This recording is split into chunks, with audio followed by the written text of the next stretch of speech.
It was a quiet Sunday afternoon when it all started. My husband, Daniel, was lounging on the couch, sipping his usual black coffee, flipping through channels. I was in the kitchen preparing lunch, not thinking twice about what was playing on the TV. We were just enjoying a typical, peaceful day.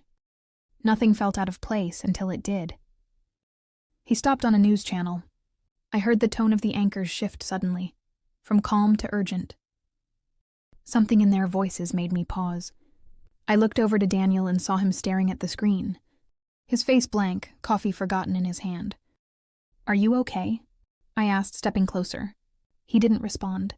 His eyes were locked onto the television, completely still. That was when I realized something was very wrong. The screen showed footage from a war zone somewhere overseas. The images were raw, bombings, terrified civilians running for cover, homes crumbling into dust. It wasn't unusual for the news to show distressing scenes, but this one hit Daniel like a truck. I saw his hands start to tremble.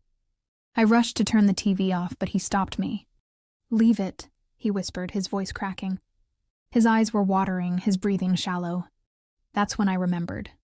Daniel had served years ago, during a military operation in that exact region. He never talked much about his time in the army. When I asked, he would simply say, "It's all behind me now."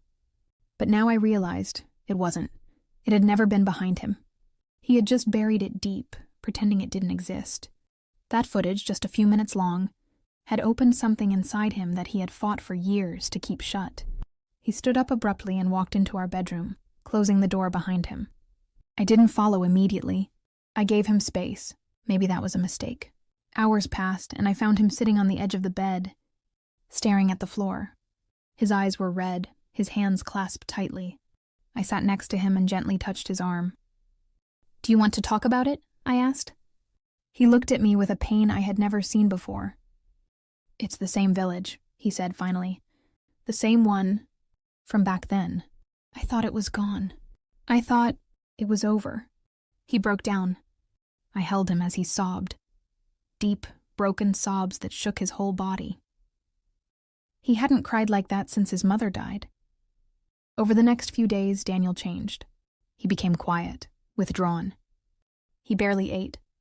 He didn't sleep much. When he did, he'd wake up screaming, drenched in sweat. The nightmares were relentless, each one dragging him deeper into a place I couldn't reach.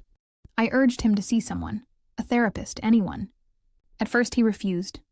"I'm not weak," he said, his voice full of shame. "I just need to get through this." But he wasn't getting through it. He was sinking. Eventually he agreed to talk to a counselor, but only once.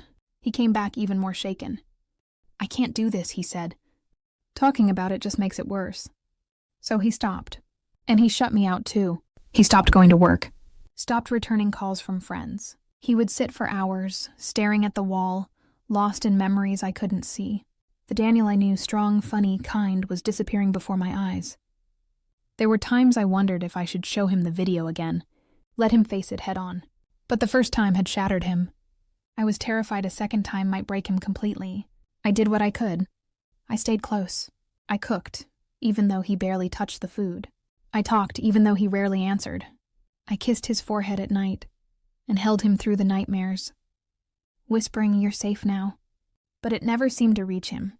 Some days he would seem almost normal. He'd smile faintly, help with chores, even crack a joke. But it never lasted. Something would trigger him. A sound, a word, a smell, and he'd spiral all over again. I found him once sitting in the dark garage, holding an old army photo in one hand, a half-empty bottle of whiskey in the other. "They didn't make it," he whispered. "That village. We tried to protect them. We failed." That's when I understood. The video wasn't just about memories. It was about guilt. Survivor's guilt. The weight of promises broken and people lost. And he had carried that burden in silence for so long. I didn't know how to help him carry it. I wasn't trained. I was just his wife. But I loved him more than anything. So I kept trying. I made calls, found a veterans support group, even convinced one of his old army friends to visit. Slowly, painfully, Daniel began to open up. He started attending the support group once a week.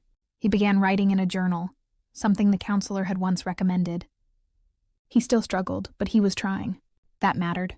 Even now, a year later, he's not the same. The video changed him. Or maybe it just revealed the damage he had been hiding all along.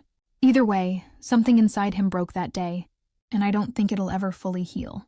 He smiles less, talks less, but when he does, there's honesty in his voice that wasn't there before. He's more vulnerable now, more real, and though it hurts to see him like this, I also see his strength in new ways. Some nights he still wakes up crying, but now he lets me hold him. Now he doesn't hide it, and that, in its own way, is a small kind of healing. We don't watch the news anymore, and I never ask him to talk about the past. If he wants to, he will, but I sit beside him, always ready to listen. The man I married is still here. Changed, yes. Hurt, yes, but here, and I'll be here too, for as long as he needs me. Because love doesn't walk away when it gets hard. It stays, even when the person you love feels like a stranger. Especially then, and while the video broke something inside him, it also opened a path to healing, one painful, honest step at a time.